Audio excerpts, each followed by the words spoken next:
Hello guys, ఈ class 7th లెక్చర్కి continuation అండి. నిన్న సెక్షన్ 10 చెప్పుకున్నాము, ఇవాళ సెక్షన్ 11 చెప్పుకుందాము. సెక్షన్ 11 ఏమంటుంది? When facts not otherwise relevant but becomes relevant. ఏదైతే ఫ్యాక్ట్ ఇన్ ఇష్యూని ప్రూవ్ చేయడానికి ఒక ఫ్యాక్ట్ అది రిలవెంటే కాదు, బట్ కొన్ని సినారియోస్లో అది బికమ్స్ రిలవెంట్ అనమాట. ఎగ్జాంపుల్ కొంచెం చూద్దాము. సపోజ్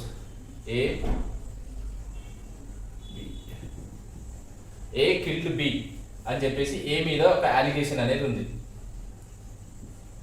బట్ ఇతను ఏం చేస్తాడు? నేను అవుట్ ఆఫ్ స్టేషన్లో ఉన్నా, బి మర్డర్ అయ్యేటప్పుడు అవుట్ ఆఫ్ స్టేషన్లో ఉన్నా అని చెప్పేసి ప్రూవ్ చేస్తాడు. ఇక్కడ ఏంటిది? ఏ అనేవాడు అవుట్ ఆఫ్ స్టేషన్లో ఉండకపోవడం అసలు అది రిలవెంటే కాదు. బట్ ఇక్కడ ఈ అలిగేషన్ని ప్రూవ్ చేయడానికి అవుట్ ఆఫ్ స్టేషన్లో ఉన్నా అని చెప్పి ఏదైతే ప్రూవ్ చేస్తాడో అది రిలవెంట్ అయిపోతుంది అనమాట. సో అదే when facts not otherwise relevant but becomes relevant. Out of స్టేషన్లో ఉన్నాడు అని చెప్పడం అనేది అసలు రిలవెంటే కాదు, బట్ ఈ కేసులో ఏమైంది? ఈ అలిగేషన్ని ప్రూవ్ చేయడానికి అదర్వైజ్ ఏదైతే రిలవెంట్ కాదో దాన్ని తీసుకుని వచ్చి రిలవెంట్ చేస్తున్నాడు. సో ఇక్కడ ఏంటిది? సెక్షన్ 11లో ఫాలో అయిపోతుంది. Which when facts not otherwise relevant but becomes relevant. ఓకేనా అండి? ఇది మనము సైటేషన్స్ అండ్ విత్ ఇలిస్ట్రేషన్స్ మనము ఎక్స్ప్లెయిన్ చేసుకుంటే క్లియర్గా అర్థమైపోతుంది. Okay, don't worry. Inconsistent facts, ఇందులో అసలు ఇన్కన్సిస్టెంట్ ఫ్యాక్ట్స్లో ఒక 5 టైప్స్ ఉంటాయి. అవన్నీ మనకు సెక్షన్ 11లో ఫాలో అవుతుంది. అది మనం ఒక్కొక్కటి చూద్దాం. ఓకే, ఇన్కన్సిస్టెంట్ ఫ్యాక్ట్స్లో టోటల్ ఒక 5 వేరియేషన్స్ ఉన్నాయండి. అవన్నీ మనకు సెక్షన్ 11 కిందికి ఫాలో అవుతుంది. సో సెక్షన్ 11లో ఫస్ట్ ప్లీ ఆఫ్ ఎలిబి, ఇందాకే మనం ఎగ్జాంపుల్ చూసుకున్నాము ఎల్స్వేర్ అని. లైక్ ఏ కిల్డ్ బి అని చెప్పేసి చూసాము. లైక్ ఏ మీద అలిగేషన్ ఉంది, బిని చంపాడు అని, బట్ ఏ అనేవాడు అవుట్ ఆఫ్ స్టేషన్ అంటే కెనడాలో ఉన్నా అని చెప్పేసి ప్రూవ్ చేసుకుంటాడు. అంటే ఎల్స్వేర్ ఏదైతే నాట్ అదర్వైజ్ రిలవెంట్, అతను కెనడాలో ఉన్నాడా ఎక్కడున్నాడా అది రిలవెంటే కాదు, బట్ అతని మీద అలిగేషన్ వచ్చినందుకు నేను అవుట్ ఆఫ్ స్టేషన్లో ఉన్నా అని చెప్పేసి ప్రూవ్ చేసుకుంటాడు కదా. అంటే టోటల్లీ ఫ్యాక్ట్ అండ్ ఇష్యూకి ఆపోజిట్ ఫ్యాక్ట్ని ప్రూవ్ చేస్తున్నాడు కాబట్టి అది సెక్షన్ 11 కిందికి ఫాలో అవుతుంది అని తెలుసుకోండి. ఇంకోటి next one, absence or non-access of husband in case to disprove the legitimacy of the child. ఇక్కడ ఒక ఎగ్జాంపుల్ చూద్దాము. సెక్షన్ 112 వచ్చేసి కన్క్లూజివ్ ప్రూఫ్ అండి. కన్క్లూజివ్ ప్రూఫ్ అంటే లైక్ ఇప్పుడు సపోజ్ ఏ బిని మ్యారేజ్ చేసుకున్నాడు ఆన్ 1/1/2023కి మ్యారేజ్ చేసుకున్నాడు. సి అనేవాడు లైక్ 2 monthsకే పుట్టాడు అనుకుందాము. Like C born on 3/1/2023. ఇక్కడ కన్క్లూజివ్ ప్రూఫ్ అంటే ఏంటిదంటే ఇక్కడ మ్యారేజ్ తర్వాత అంటే మ్యారేజ్ 2023కి అయింది, దాని తర్వాత నెక్స్ట్ డే పుట్టినా, దాని 2 months తర్వాత పుట్టినా కూడా అతను వీళ్ళిద్దరికే పుట్టాడు అని చెప్పేసి ఆటోమేటిక్గా కోర్ట్ అనేది ప్రిజమ్ చేసుకుంటుంది. అది కన్క్లూజివ్ ప్రూఫ్ కింద ఫాలో అయిపోతుంది. But absence or non access, ఇది ఈ హస్బెండ్ అనేవాడు ప్రూవ్ చేశాడు అంటే లైక్ నేను ఈ టైంలో అంటే 2 monthsలో అసలు పెళ్ళైన పెళ్ళైన రోజు నుంచి నేను ఆమెతోని నేను లేను అని చెప్పేసి ఏదైనా ప్రూవ్ చేశాడు అనుకోండి. సో అప్పుడు అదే టోటల్లీ ఆపోజిట్ అనమాట. ఈ కన్క్లూజివ్ ప్రూఫ్కి ఆపోజిట్ ఎవిడెన్స్ ఏదైతే మనోడు సబ్మిట్ చేస్తున్నాడో అది మనం సెక్షన్ 11 కిందికి ఫాలో అవుతుంది. Nothing but absence or non access of husband in case to disprove. Prove చేయాలి అంటే ఇది యాబ్సెన్స్ ఆఫ్ నాన్ యాక్సెస్, నేను చేయలేదు, కోహాబిటేషన్ చేయలేదు, లేదు అంటే నేను అసలు ఊర్లోనే లేదు అని చెప్పేసి ఏమైనా ప్రూవ్ చేశాడు అంటే అది సెక్షన్ 11 కిందికి ఫాలో అవుతుందని క్లియర్. ఇన్కన్సిస్టెంట్ ఫ్యాక్ట్స్ లో థర్డ్ వన్ అండి, like survival of the deceased person after supposed time of death. Like ఒక యాక్సిడెంట్, సీరియస్ ఇంజరీస్ తో ఒక యాక్సిడెంట్ అయింది. అందులో డాక్టర్ ఏమో ఒక రిపోర్ట్ ఇచ్చాడు. లైక్ ఆ ఇంజురీస్ ఎలాంటి ఇంజురీస్ అంటే చాలా సీరియస్ ఇంజురీస్. ఆ ఇంజురీస్కి అతను వితిన్ 10 minutesలో చనిపోయి ఉంటాడు అని చెప్పి చచ్చిపోయాడు అని చెప్పేసి రిపోర్ట్ ఇచ్చారు. బట్ అక్కడ ఉన్న విట్నెసెస్ అంటే ఎవరైతే పబ్లిక్ లైక్ ఏబిసి అనుకుందాము, వాళ్ళు ఏమంటున్నారు, యాక్సిడెంట్ అయిన తర్వాత 1.5 hour వరకు అతను బతికే ఉన్నాడు అంటే inconsistent fact, totally opposite to the facts which was submitted by this doctor. అంటే ఆపోజిట్ గా ఉంది. లైక్ ఇతనేమో 10 minutes బతికి ఉంటాడు అతనికి అయిన ఇంజురీస్ వల్ల. బట్ ఇక్కడ పబ్లిక్ ఏమంటున్నారు, ఏబిసి 1.5 యాక్సిడెంట్ అయిన తర్వాత 1.5 hour బతికే ఉన్నాడు అని చెప్పేసి టోటల్లీ ఆపోజిట్ గా ఉంది ఫ్యాక్ట్స్. ఈ ఫ్యాక్ట్స్ మన సెక్షన్ 11 కిందకి ఫాలో అవుతుంది. ఓకే, ఇంకోటి ఇన్కన్సిస్టెంట్ ఫ్యాక్ట్స్ లో 4th వన్ అండి, commission of crime by third person. A బిని చంపుదాము అని చెప్పేసి బుల్లెట్స్ తోని లోడ్ అయిన గన్ తీసుకొని పోతాడు చంపుదాము అని చెప్పేసి. బట్ అక్కడ ఆల్రెడీ సి ఉంటాడు. సి అనేవాడు అతని యొక్క గన్ తోని బిని చంపేస్తాడు. సో ఇది ఇక్కడ ఏమైంది, ఏ మీద ఉన్న అలిగేషన్ ని మనోడు ఒక ఇన్కన్సిస్టెంట్ ఫ్యాక్ట్, లైక్ సీనే చంపాడు, నా దగ్గర ప్రూఫ్స్ ఉన్నాయి, లైక్ నా గన్ లో నా బుల్లెట్స్ అలాగే ఉన్నాయి అని చెప్పేసి ప్రూవ్ చేశాడు. అంటే అదేంటిది, టోటల్ గా ఉన్న అలిగేషన్ ఏదైతే ఫ్యాక్ట్ ని వాళ్ళు ప్రూవ్ చేస్తున్నారో దానికి ఆపోజిట్ గా ఇన్కన్సిస్టెంట్ ఫ్యాక్ట్ తోనే ఏ అనేవాడు ప్రూవ్ చేస్తున్నాడు కాబట్టి అది సెక్షన్ 11 కిందకి ఫాలో అవుతుందని తెలుసుకోండి. ఓకే, ఇంకోటి అండి last 5th one, suicide of a person. అంటే like self infliction of a harm alleged, suicide by the diseased.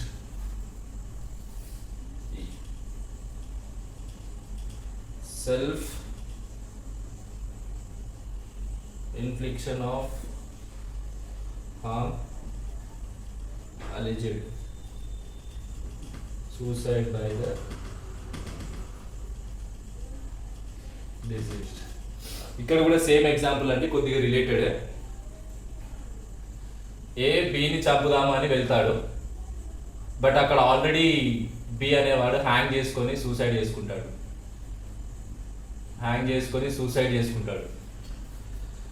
అక్కడ ఏ అనేవాడు ఇన్కన్సిస్టెంట్ అది, లైక్ ఆల్రెడీ నేను చంపుదామని వెళ్ళే లోపే బి అనేవాడు హ్యాంగ్ చేసుకొని సూసైడ్ చేసుకున్నాడు అని చెప్పేసి అందుకు దానికి ప్రూఫ్ అతని యొక్క సూసైడ్ లెటర్. లైక్ అందులో క్లియర్గా రాసి ఉంటుంది, నాకు జాబ్ దొరకట్లేదు, ఎగ్జామ్స్లలో అన్నింటిలో ఫెయిల్ అయిపోతున్నాను, నాకు గర్ల్ ఫ్రెండ్స్ లేరు అని చెప్పేసి క్లియర్గా ఆ సూసైడ్ నోట్ లో రాసేసి చచ్చిపోతాడు. ఈ సూసైడ్ నోట్ ని ఏదైతే ఇన్కన్సిస్టెంట్ ఫ్యాక్ట్, ఏదైతే ఆపోజిట్ టు ద ఫ్యాక్ట్ ఇష్యూని ప్రూవ్ చేయడానికి ఈ సూసైడ్ లెటర్ ని ప్రూవ్ చేస్తే అది ఇన్కన్సిస్టెంట్ ఫ్యాక్ట్స్ కిందకి ఫాలో అవుతుంది. అంటే నథింగ్ బట్ అండి లైక్ టోటలీ ఆపోజిట్. ఇన్కన్సిస్టెంట్ అంటే ఆపోజిట్, ఏదైతే ఫ్యాక్ట్ కి ఆపోజిట్ గా ఒక ఫ్యాక్ట్ తీసుకురావడం, అది సెక్షన్ 11 కిందకి ఫాలో అవుతుందని క్లియర్ గా తెలుసుకోండి. ఇందులో ఇంపార్టెంట్ వచ్చేసి సెక్షన్ 11 లో ప్లీ ఆఫ్ ఎలిబి అనేది చాలా ఇంపార్టెంట్ అండి. ఇది మెయిన్స్ లో కూడా చాలా ఊరికే అడుగుతూ, అంటే రిపీటెడ్ క్వశ్చన్ అది. ప్లీ ఆఫ్ అలిబి గురించి మెయిన్స్ లో చాలా సార్లు అడిగారు ఇప్పటికే. ప్లీ ఆఫ్ అలిబి అంటే this section enables a person charged with a crime to take the plea of alibi అంటే elsewhere, which means his presence elsewhere at the time of crime. But ఇది చాలా important అంటే ఇది note చేసుకోండి. Plea of alibi is irrelevant in the case of acting in furtherance of the common intention.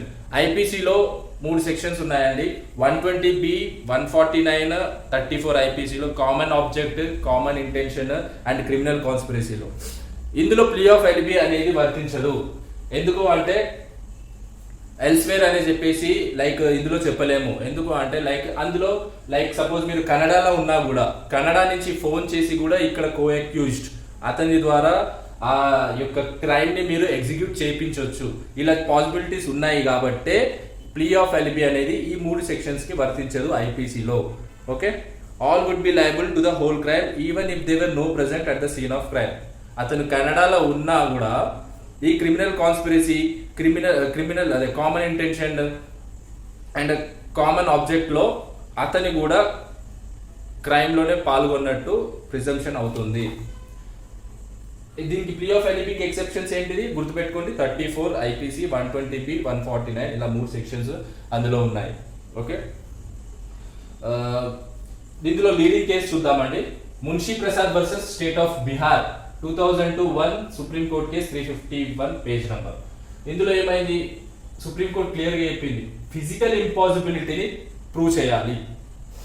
And ఇంకోటి distance is very important to prove accused is not culprit. Example ఒక place పంజాగుట్టలో 8:30కి murder అయింది అనుకుందాం. ఏ అనేవాడు murder చేశాడు అని allegation. But ఏం చేస్తున్నాడు? Distance ని ప్రూవ్ చేస్తున్నాడు. ఏమని? నేను 8 వరకు ఇక్కడ యాదగిరిగుట్టలో ఉన్నాను, 8 వరకు యాదగిరిగుట్టలో ఉన్నాను అని చెప్పేసి అక్కడ టికెట్స్ అండ్ అక్కడ ఏదో ఒక ఎంట్రీ పాస్బుక్స్ ఉంటాయి కదండి, అవి చూపిస్తున్నాడు అనమాట. అంటే ఇక్కడ డిస్టెన్స్ అనేది వెరీ ఇంపార్టెంట్. ఇక్కడ మెటీరియల్ ఫ్యాక్టే ఇది డిస్టెన్స్. 8 o'clock వరకు అక్కడే ఉన్నాడు, బట్ ఇక్కడ 8:30కి అయింది. అంటే హాఫ్ అన్ అవర్లో వచ్చి మర్డర్ చేయగలుగుతానా అని చెప్పేసి ఒక ఇన్కన్సిస్టెంట్ ఫ్యాక్ట్, అంటే టోటల్లీ రిపీట్ చేయడం అనమాట. అలాంటి ఫ్యాక్ట్ని మన ఏ అనేవాడు ప్రూవ్ చేస్తున్నాడు. ఇది ఈ మన Munshi Prasad versus state of బీహార్లో క్లియర్గా చెప్పింది. ఏమని? Distance is very important to prove the accused is not culprit. ఇక్కడ ఇతను ప్రూవ్ చేశాడు కాబట్టి, మున్షీ ప్రసాద్ ప్రూవ్ చేశాడు కాబట్టి ఇతను నాట్ కల్ప్రిట్ అని చెప్పేసి ప్రూవ్ అయ్యాడు. ఓకే, ఇంకో plea of అలిబీలో 2nd, 3rd, 4th అండి. ఇది కూడా చాలా important cases. Vikram Pandey versus state of Bihar. ఈ కేసులో ఏమైంది? లైక్ ఏబిసి మీద అలిగేషన్స్ ఉన్నాయి. కిల్లింగ్ డి, ఏబిసి వీళ్ళు ముగ్గురు మీద అలిగేషన్స్ ఉన్నాయి, డీని చంపారు అని ఆన్ 1/1/2022 రోజు. బట్ ఏమంటున్నాడు అంటే ఈ 1/1/2022 రోజు నేను యుఎస్లో ఉన్నాను అని చెప్పేసి ప్లీ తీసుకుంటున్నాడు, అదే ఎల్స్వేర్లో ఉన్నాను అని చెప్పేసి. బట్ ఈ కేసులో ఏమైంది అంటే అట్లా ఉన్నాను అని చెప్పకుండా లైక్ బర్డన్ ఆఫ్ ప్రూఫ్ ఇతని మీద 103 ప్రూవ్ చేయాలి. బర్డన్ ఆఫ్ ప్రూఫ్ అనేది అక్యూజ్డ్ మీదే ఉంటుంది అని చెప్పేసి Vikram Pandey versus state of బీహార్లో మెన్షన్ చేసింది సుప్రీంకోర్టు. ఓకే, ఇంకోటి Gadde Lakshmi Mangaraju versus state of UP. ఇందులో ఏమైంది? సేమ్ అండి, ఏబి మీద అలిగేషన్స్ ఉన్నాయి, సిని చంపారు అని. బట్ ఇక్కడ ఏమైంది? ఫింగర్ ప్రింట్స్ బీరో అల్మారా మీద ఏ ఫింగర్ ప్రింట్స్ మాత్రమే ఉన్నాయి. సో ఇతను ఏం చేస్తున్నాడు? ప్లీ ఏం తీసుకుంటున్నాడు అంటే ఇతని ఫింగర్ ప్రింట్స్ మాత్రమే అక్కడ దొరికాయి, సో నేను అక్కడ లేను, ఆ స్పాట్ లో లేను అని చెప్పేసి ఇతను ప్లీ తీసుకున్నాడు. సో ఇక్కడ ఈ కేసులో ఏమైంది? B cannot defence the plea of alibi because A not challenge the defence because his finger prints from. Automatically B also will become accused part of this crime. ఇతను ఏమంటారు?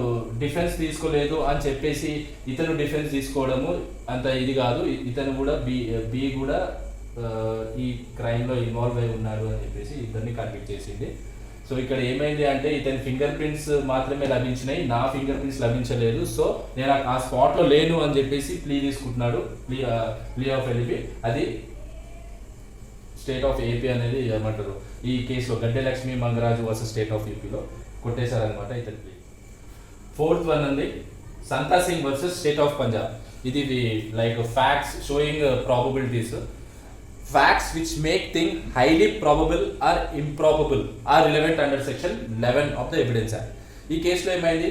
The witness testified that they saw the deceased being shot from a distance of 25 feet. The medical report showed that the nature of wound was such that it could have been caused only from a distance less than a yard. Thus the expert opinion rendered the statement of the witness highly improbable. ఇక్కడ ఈ facts ఏం చేసింది? Witness ద్వారా highly improbable చేసింది అని చెప్పేసి ఈ కేసులో చెప్పడం జరిగింది. ఏంటిదంటే లైక్ విట్నెస్ ఏమో 25 meters డిస్టెన్స్ నుంచి డి అనేవాడు గన్ షూట్ తోని చంపబడ్డాడు అని. But medical reports of doctor ఏం చెప్తుంది? 3 meters అతనికి వచ్చిన ఇంజురీ వల్ల 3 meters డిస్టెన్స్ లోనే డి అనేవాడిని గన్ షూట్ తోని చంపారు అని చెప్పి. ఇక్కడ ఏమైతుంది? ఆ ఫ్యాక్ట్ ఏం షో చేస్తుంది? హైలీ ఇంప్రాబబుల్ షో చేస్తుంది. సో ఇక్కడ ఏమైతుంది అంటే సెక్షన్ 11 కిందికి ఫాలో అవుతుంది. ఏది? Totally opposite to the medical report ఈ విట్నెస్ అనేది చెప్పడం ద్వారా ఇది సెక్షన్ 11 కిందికి ఫాలో అవుతుంది. ఓకే, ఇక్కడ ఈ సెక్షన్ 11లో మనం ఏం డిస్కషన్ చేసుకున్నాము అంటే ఇన్కన్సిస్టెంట్ ఫ్యాక్ట్స్ అవి totally opposite to the facts. Fact ఇష్యూని ప్రూవ్ చేయడానికి ఏదైతే ఫ్యాక్ట్స్ని పెడుతున్నారో ఆ ఫ్యాక్ట్స్కి ఆపోజిట్గా ఇన్కన్సిస్టెంట్ ఫ్యాక్ట్స్ ఏదైతే ఉన్నాయో అవన్నీ సెక్షన్ 11 కిందికి ఫాలో అవుతుంది. అది ఏవేవి? Plea of alibi. Like plea of alibi, నేను వేరే స్పాట్లో ఉన్నాను అని చెప్పడము, and absence or non access of husband in case to disprove the legitimacy of the child. Second, third ఏంది? Survival of the deceased person after supposed time of death. అక్కడ witness చూడడము, విట్నెస్లు 1.5 hour వరకు బతికే ఉన్నాడు అని చెప్పి టోటల్గా ఆపోజిట్ టు మెడికల్ రిపోర్ట్ చెప్పారు. మెడికల్ రిపోర్ట్ ఏం చెప్పింది ఆ ఎగ్జాంపుల్లో? విత్ ఇన్ 10 minutes చచ్చిపోయాడని. బట్ అక్కడ ఐ విట్నెస్ టోటల్గా ఆపోజిట్ ఇన్కన్సిస్టెంట్ ఫ్యాక్ట్స్ ఏం చెప్తున్నారు? అతను 1.5 hour వరకు బతికాడు. ఇంకొకటి commission of crime by third person. A అనేవాడు చంపడానికి వెళ్ళినప్పుడు అక్కడ ఆల్రెడీ సి అనేవాడు అతన్ని గన్షూట్ చేసి చంపడము. అది అతను టోటల్గా ఆ అలిగేషన్కి కంప్లీట్ ఆపోజిట్గా వేరే వాడు చంపాడు అని చెప్పేసి ఆ ఎగ్జాంపుల్లో చెప్పడం జరిగింది. ఇంకోటి సెల్ఫ్ ఇన్ఫ్లిక్షన్ ఆఫ్ హార్మ్ అలిజెడ్. ఏ అనేవాడు బిని చంపడానికి వెళ్ళినప్పుడు అక్కడ ఆల్రెడీ బి అనేవాడు సూసైడ్ చేసుకుని చచ్చిపోయాడు. అక్కడ ఏదైతే సూసైడ్ లెటర్ ఉంటుందో అది సెక్షన్ 11 కిందికి ఫాలో అవుతుంది. ఇలా 5 types మనం ఇన్కన్సిస్టెంట్ ఫ్యాక్ట్స్ లో చెప్పుకున్నాము. అండ్ ప్లీ ఆఫ్ ఎలిబి చాలా ఇంపార్టెంట్ కేసు, మెయిన్స్ లో చాలా సార్లు అడిగారు. దీనికి మనం ఒక 4 లీడింగ్ కేసెస్ తోనే మనం ఎక్స్ప్లెయిన్ చేసుకున్నాము. సో ఇప్పటికీ సెక్షన్ 11 లో ఎక్సెప్షన్ అండి. ప్లీ ఆఫ్ ఎలిబి ఈ సెక్షన్స్ లో తీసుకోలేము. 34 of IPC, 120B, 149. Criminal conspiracy, common intention, common object of IPCలో సెక్షన్స్ ఉన్నాయి. ఈ మూడిటికి ప్లీ ఆఫ్ ఎలిబి అనేది వర్తించదు. ఇది exception, kindly note down. Okay, ఇది నిన్నటి క్లాస్కి కంటిన్యూషన్ క్లాస్ అండి. నిన్న 10 and 11 చెప్దాం అనుకున్నాను, బట్ అన్ఫార్చునేట్లీ ఇవాళ షూట్ చేయాల్సి వచ్చింది. Continuation of 7th lecture. రేపు మనము 12 and 13 మనం డిస్కస్ చేద్దాము. So till then, subscribe my channel and like my video. If possible, do comment so that we can improve our lecture. Thank you, Andy. May Advocate Arun Raj.